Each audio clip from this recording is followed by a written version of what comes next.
आदि है, जिसमें कुपवाड़ा, बारामूला, उरी, पुंछ, मेंढर और राजौरी क्षेत्रों में मोर्टार और भारी तोपखाने का इस्तेमाल किया जा रहा है. Pakistan has increased the intensity of its unprovoked firing across the line of control using mortar and heavy caliber artilleries in areas in Kupwara, Baramulla, Uri, Poonch, Mendhar and Rajouri sectors in Jammu and Kashmir. 16 innocent lives have been lost, including 3 women and 5 children, due to the Pakistani firing. Here too, India was compelled to respond to bring mortar and artillery fire from Pakistan to a halt. Indian Armed Forces reiterate their commitment to non-escalation, provided it is respected by the Pakistan military. Jai Hind.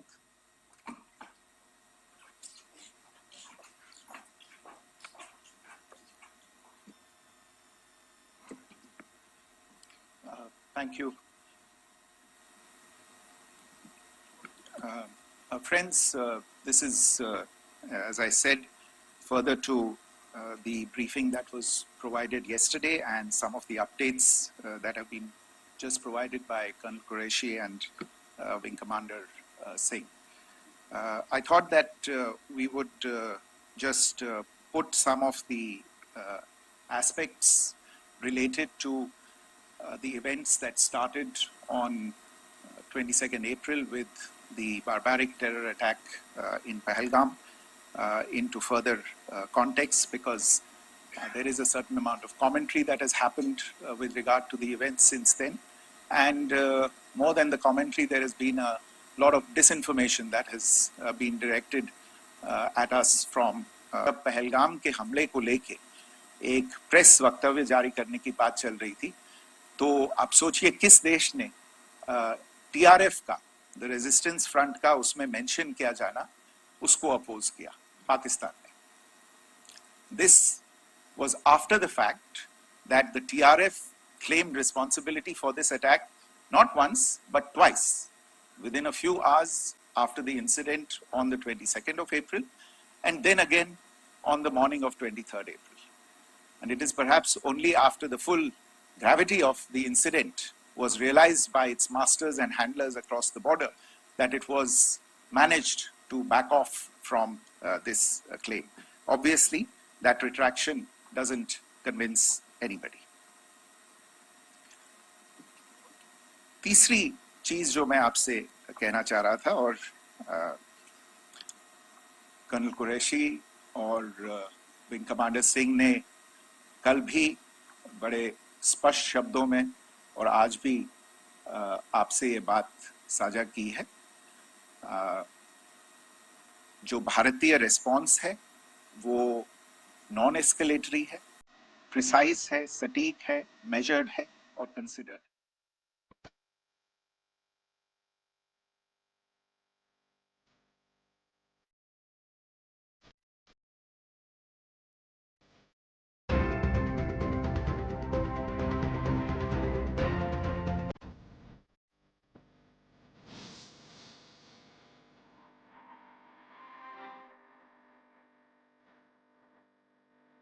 Disinformation and fabrication that has come from across the border, and I would just like to use this opportunity to set the record straight on some of these issues. The first of these is Pakistan trying to wash its hands off any and all involvement with terrorism. I think the Pakistani information minister said there are no terrorists in Pakistan. And I think he was challenged on that in the television program that he was appearing on. But even if I partially repeat myself from yesterday, I think Pakistan's reputation as the epicenter of global terrorism is rooted in a number of instances where concrete evidence is available, not just to India, but to governments and authorities and agencies around the world. There are several terrorist attacks around the world where Pakistani fingerprints have been found. I don't need to belabor the point with regard to this audience about where Osama bin Laden was found and who called him a martyr. Pakistan has also for decades pursued cross-border terrorism into India with impunity. And as I said yesterday also, in order to deliberately mislead the international community, they claimed that the terrorist Sajid Mir was dead. They came under pressure, and Sajid Mir was then brought back to life, arrested, and is now apparently in Pakistani custody. Pakistan is also home to a very large number of UN proscribed as well as UN proscribed terrorists, as well as terrorists proscribed by a number of other governments in the world, including, of course, the Lashkar-e-Taiba and the Jaish-e-Mohammed, as well as their leaders, Masood Azhar and Hafiz Mohammed Saeed. आपने देखा होगा हाल ही में पिछले ही कुछ दिनों में पाकिस्तान के रक्षा मंत्री और उनके पूर्व विदेश मंत्री दोनों ने इस बात को माना है कि पाकिस्तान का ऐसे ग्रुप्स के साथ जो रिश्ता है वो क्या रहा है. Both the defense minister and the former foreign minister of Pakistan, I think they've done a more eloquent job of this than I could ever do in terms of describing their country's implication in international terrorism and their involvement in housing these kinds of groups. दूसरा जो विषय है वो है पाकिस्तान का जो एक दावा है कि एक इंटरनेशनल impartial investigation होना चाहिए, एक joint investigative committee होनी चाहिए. These calls for jointly investigating this heinous and barbaric attack in Pahalgam. Again, I think you know the history well on this. You know the track record well, and it is not a bright track record insofar as Pakistan is concerned. In fact, in the pursuit of justice for the victims of multiple terrorist attacks, whether it be Mumbai in 2008, in Pathankot in 2016, or many others. But in particular for these two attacks, India had offered to cooperate. India provided forensic evidence and urged Pakistan to bring the perpetrators of these attacks to justice. We, in particular with regard to the Mumbai attacks of 2008, where a Pakistani Lashkar-e-Taiba terrorist was captured alive, India provided extensive information and evidence related to the involvement of Pakistani terrorists in this attack. Cases were registered, but you are all aware that these cases have not progressed despite the formation of judicial teams, etc. And Pakistan has consistently stonewalled all efforts to move the investigation along. In fact, with regard to the Pathankot attack as well, a joint investigative team was formed. We gave access, unprecedented access, I should say, to Pakistani team to the site of the attack. Details of call records data and DNA, etc., were shared with Pakistan. We had shared with them details related that we had been able to access to the addresses of terrorists. We presented evidence against the office bearers of Jaish-e-Mohammed who had conspired in the attack and the handlers of the terrorists who facilitated them and guided them in. But there has been no movement on this. So in all of this, I think the experience has not been positive, and it certainly doesn't give us the confidence now to take at face value Pakistani assertions of wishing to participate in a joint investigation. These are just delaying tactics. These are just stonewalling tactics. And in fact, there is reason to believe that Pakistan uses the evidence that we provide only to cover its tracks and, in fact, defend the terrorists who we are looking for and obstruct the path of investigation. A third point that I wanted to address was the claim that only civilians were killed in the strikes on the 7th of May. We have made the point very clearly that all attacks on the morning of 7th May were against carefully selected terrorist infrastructure, terrorist targets. It is not clear to us, in fact, seeing some of the coverage of the after effects of these strikes, including the funerals for the terrorists that were held yesterday. I think a lot of you have seen the reports and the coverage on media.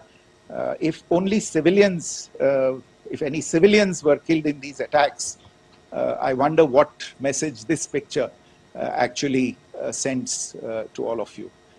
This is a question that is worth asking. It's also odd that the funerals of civilians are carried out with the coffins being draped in Pakistani flags and state honors being accorded. As far as we are concerned, the individuals eliminated at these facilities were terrorists. Giving terrorist state funerals may be a practice in Pakistan. Doesn't seem to make much sense to us. Pakistan has also claimed that India deliberately attacked religious sites. This is completely false again. I have made it clear that the targets were terrorist infrastructure, terrorist facilities, and locations connected clearly with incidents of cross-border terrorism into India. And it is in fact Pakistan that is misusing religious sites as a cover to in fact radicalize, direct and indoctrinate and train terrorists. In fact, contrary to what Pakistan is claiming, yesterday Pakistan launched a targeted attack on the Sikh community in the state of Jammu and Kashmir, hitting Gurdwara in Poonch and the homes of Sikh community members, which came under attack. And we know that at least 3 individuals were killed in that particular attack. Pakistan is also making attempts to, in fact, just to add to this point, the retaliatory action that Pakistan has taken, in fact, is impacting civilians. I showed you the picture of the Gurdwara and the Sikh community members who were killed in this. There are other civilians also who've been killed and injured in these attacks. In fact, since yesterday morning, a total of 16 civilians have been killed and 59 others have been injured in the attacks by Pakistan. Not only this, Pakistan is also making attempts as part of its disinformation campaign to paint our action with regard to cross-border terrorism through the communal angle. If that is the issue, then I think I can do no better than to cite or point you in the direction of the Pakistan Army Chief's speech of 16 April 2025, I think that is the last word in communal rhetoric. And in the Pahalgam attack itself, you are aware of the kind of religious profiling that was done there. And perhaps there is a linkage between these two events. I can only say that these nefarious designs will not be allowed to succeed in India. And it is to be noted that people from all faiths, all religions, all regions in India have unequivocally, not just in India but around the world, have condemned these attacks. The Pakistani claims of now responding to India's strikes of the 7th of May. As I said right at the outset, it is India which is responding. The original escalation was by Pakistan on the 22nd of April. We are the ones who are responding to that escalation with the action that was taken yesterday morning. And again, I would like to emphasize that the action was restrained. It was directed towards non-civilian, non-military targets and confined to terrorist camps. And again, as we have been saying since yesterday, any further action by Pakistan, some of which we are seeing today, is nothing but escalation by Pakistan now once again, and will be responded to and is being responded to appropriately. One point that I wanted to also address was the allegations to the targeting of a dam, the Neelam Jhelum project in Pakistan-occupied Kashmir. I want to say that this is an absolute and complete fabrication and a blatant lie. India has targeted only and only terrorist infrastructure, and the details of that, that terrorist infrastructure, together with the locations, were shared with you yesterday by Colonel Qureshi and Wing Commander Singh. I should note that if this kind of a claim is a pretext for targeting Indian infrastructure of a similar nature, Pakistan will be entirely responsible for the consequences that will undoubtedly follow. Finally, I want to address the some issues that have been raised related to the Indus Waters Treaty and the disinformation that has been raised in regard to that as well. The fact is that there have been fundamental changes in the circumstances in which the Indus Waters Treaty was concluded, and they call for a reassessment of the obligations under the treaty. Over the last year and a half to 2 years, India has been in communication with the government of Pakistan. We've sent several notices to them requesting for negotiations to discuss modification of the treaty. India has for 6+ decades now honored the treaty, even during periods when Pakistan imposed multiple wars on us, and even when relations were adversarial.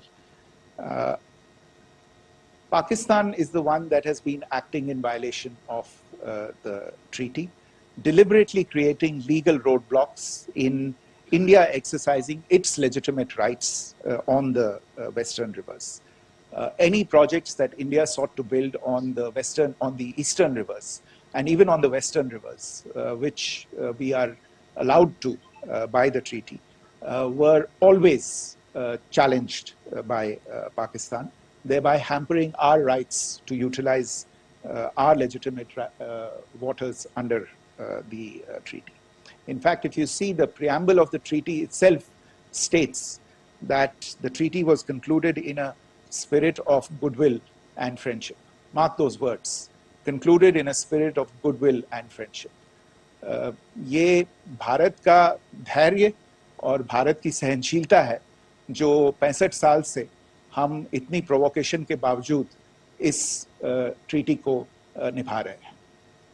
However, as has been made clear earlier as well, Pakistan has not responded to our requests to enter into negotiations for a reassessment of the obligations under the treaty. A number of conditions have changed. This is a treaty that was based on the engineering techniques of the 50s and the 60s. We are living through the first quarter of the 21st century. Technological changes and technological advancements have to be taken into account. There are demographic changes. There are climate changes that have taken place. There is the imperative of clean energy. And of course, the terrorism that Pakistan has wreaked in the state of Jammu and Kashmir itself has hampered India's ability to exercise its rights under the treaty. Pakistan's persistent refusal to respond to our requests to enter into government-to-government negotiations on the modification of the treaty is, in a sense, itself a violation of the treaty. And therefore, India has taken the step of putting the treaty in abeyance until Pakistan abjures irrevocably its support for cross-border terrorism. Maybe I'll stop there. I mentioned earlier yesterday as well that this is an evolving situation. I would therefore ask all of you to be considerate and restrained. It will not be possible for us or my colleagues from the armed forces to share operational details at this point in time. Beyond that, if you have any questions, may I have time for only a few, and I'll try to answer those questions. Okay, I give the floor to Rishabh. On Secretary, good evening. This is Rishabh from Times Now. I just wanted to understand, as per the press release that has been released earlier today, it says that we have successfully hit at the air defense of Lahore. Does it give our forces a better chances if in case of further escalation? And are there other air defense places as well at strategic location that were targeted? Rishabh, you are violating the first rule that I set out at the end of my remarks. The press release that has been issued by the Ministry of Defense today speaks for itself. It is related to operational matters. It's been released by the Ministry of Defense. As more information becomes available, it will be released at the appropriate time. Once again, please don't go into operational details at this point in time because this is a constantly evolving situation. Yeah, go ahead. Foreign Secretary Smita Sharma, just wanted to ask, the Pakistani Minister Ishaq Dar in an interview has claimed that the national security advisors of India and Pakistan have spoken to each other, if you could confirm or deny, and is complete severance of diplomatic ties with Pakistan also on the table? I have no information with regard to contacts between the two national security advisors. Insofar as diplomatic relations are concerned, you've seen the steps that were announced in response to the following the meeting of the Cabinet Committee on Security on the 23rd of April. There are no further steps that are under consideration at this moment in time. Here, go ahead. Foreign secretary, मेरा नाम मनीष है, मैं TV9 Bharatvarsh से हूं और आपने खुद ही बताया कि कितना मिस इन्फॉर्मेशन क्रॉस बॉर्डर से आ रहा है। बल्कि ऐसा लग रहा है जैसे पाकिस्तान के प्राइम मिनिस्टर और डिफेंस मिनिस्टर तक भी प्रोपेगेंडा करने में मिस इन्फॉर्मेशन में आ गए हैं। वो कई बार तो ये तक दावा करते हैं कि हम 3 राफेल हमने गिरा दिया, इतने हमने मिग गिरा दिए, और जब उनसे पूछा जाता है तो वो कहते हैं कि सोशल मीडिया में हमने ये सब चीज़ें देखी थी। तो अगर आधिकारिक तौर पर अगर आप कुछ कह सकें इस पर, ताकि उन्हें भी समझ में आए कि इस तरह के प्रोपेगेंडा नहीं चलने वाला है। देखिए, जब सही समय होगा तो आधिकारिक तौर पे इसके बारे में सूचना मिल जाएगी। लेकिन जो आपका प्रश्न है कि प्रधानमंत्री और उप प्रधानमंत्री और विदेश मंत्री, उनके रक्षा मंत्री इस तरह की बातें कर रहे हैं, तो इसमें अचरज की कोई बात नहीं है। आखिरकार ये एक देश है जिसने अपना इसका जन्म लेते ही झूठ शुरू हो गया था। 1947 में जब पाकिस्तानी फौज ने जम्मू कश्मीर पे दावा बोला, तो उन्होंने किसी ऐसे वैसे व्यक्ति से नहीं, संयुक्त राष्ट्र से झूठ बोला कि हमारा कोई लेना देना नहीं है इससे, ये लोग जो गए हैं वो तो कबायली हैं। वो तो जब हमारी फौज वहां पे पहुंची और UN के लोग, संयुक्त राष्ट्र के लोग खुद वहां पे पहुंचे, उन्होंने देखा कि वहां तो पाकिस्तानी फौज घुसपैठ करके आ गई है, उसके बाद पाकिस्तान को मुंह की देखनी पड़ी और उनको मानना पड़ा कि हाँ, उनकी फौज वहां पे कुछ समय से पड़ी हुई है। तो ये जो यात्रा है एक तरह से 75 साल पहले शुरू हो चुकी है। तो I am not surprised that this kind of disinformation is being indulged in. Yeah. Siddhant. So Siddhant from Beyond. Sir, we have seen a lot of negative comments coming from the Pakistani military of escalation. If tomorrow there is an escalation, there are strikes, we know one attempt has been thwarted, what will be the Indian response to those attempts of creating more escalation? Because it is looking like it's going towards more escalation. And my second question is, are any other world powers, essentially the P5 countries, the West Asian countries, reaching out to de-escalate the current situation? Look, on escalation, we've already made our stance clear. I mean, there are two basic points. First of all, it is Pakistan that escalated on the 22nd of April. We are only responding to that escalation. And then what we have said yesterday and what my colleagues have said today, that now if there is an attempt at further escalation by Pakistan, it will be responded to in an appropriate domain. And therefore, the choice is entirely that of Pakistan to make. As to your second question, I don't think I can do better than to point you in the direction of the statements that are being made from practically every chancellery in the world and the sentiment that they are carrying. That sentiment essentially and for the major portion is support for the government of India in the context of the condemnation of the terrorist attack in Pahalgam on the 22nd of April. There is wide recognition of the government of India's right to respond to these attacks in self-defense, and of course a desire to ensure that there is not further escalation. I think these statements speak for themselves.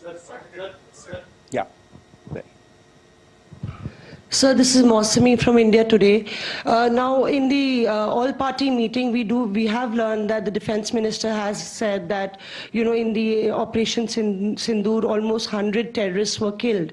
Would we have any details about what is the number like, and also about if there were any big faces, masterminds, terrorist masterminds who were in fact killed? There is also a report that Masood Azhar's family's 10 members have been killed, and Rauf Asghar, who was actually the mastermind of Pulwama, he's also been badly, severely injured.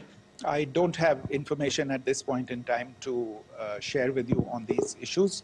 But as I said, I think, there is so much information out there on television, in the news media, in social media, that it sometimes looks like a long time has passed since this. Please understand that slightly over 36 hours only have passed since this operation was undertaken.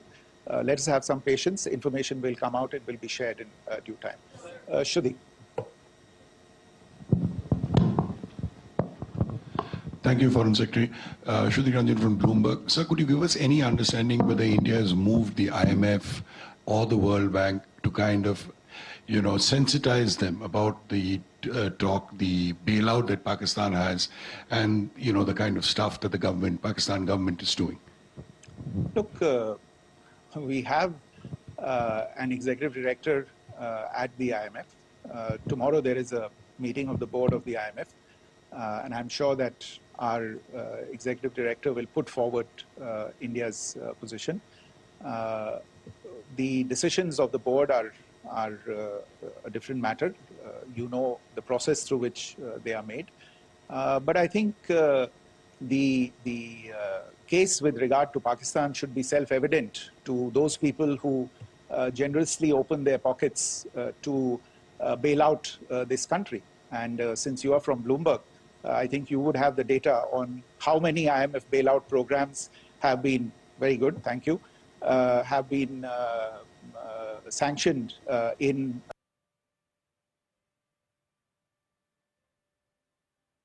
you would also have an idea of how many of those programs have actually reached successful conclusion. Probably not many. So I think this is a decision that board members have to take by looking deep within themselves and looking at the facts. So we can, one last question, sir. Yeah. One last question. Foreign Secretary, I'm Siddhant from CNN News 18. I would like to know, since it's an opportunity to speak to you, I would like to know the response coming from United States since last 3 weeks. Saudi Arabia, Qatar. In fact, Prime Minister Modi spoke to Qatar before the strikes that evening. Perhaps how do you read the support coming from these countries? Perhaps traditionally they were seen on the other side. This time around, their statements are strong worded. In fact, India-Saudi joint statement also had a very strong condemnation, strong worded condemnation. United States at all levels have condemned the attack and have extended support. In fact, Saudi Deputy Foreign Minister is in India. He just met EMS Jaishankar. Also, if you could shed some light on his visit, his meeting with EMS Jaishankar. In fact, we have also been told that he met Prime Minister Modi. Thank you. Look, all the countries that you named and many others, we have been in touch with them. The Prime Minister has spoken to a large number of world leaders. A large number of world leaders have called him, as have called the External Affairs Minister. As we speak, there are conversations going on today as well with world leaders. And your assessment or conclusion of the general tenor of these messages is very much on point. And I think this is a recognition of the fact, firstly, of the barbaric nature, the unprecedented nature and character and features of the attack in Pahalgam, and a recognition of India's right to respond to this. And also a recognition of the fact that in responding, we have been nothing but responsible and have done so in a restrained, in a measured, and in a non-escalatory manner. I think that counts for something. People have taken that into account, and that is what is explaining the kinds of reactions that we are seeing. And we appreciate the sentiments and the statements that have been made by the vast majority of world leaders. Yes, the Saudi Minister of State for Foreign Affairs is in Delhi. He had a meeting with the External Affairs Minister earlier today. I don't have further details at this moment, but if there are details, the ministry will share them at some point with you. Thank you. I think that's all we have time for today.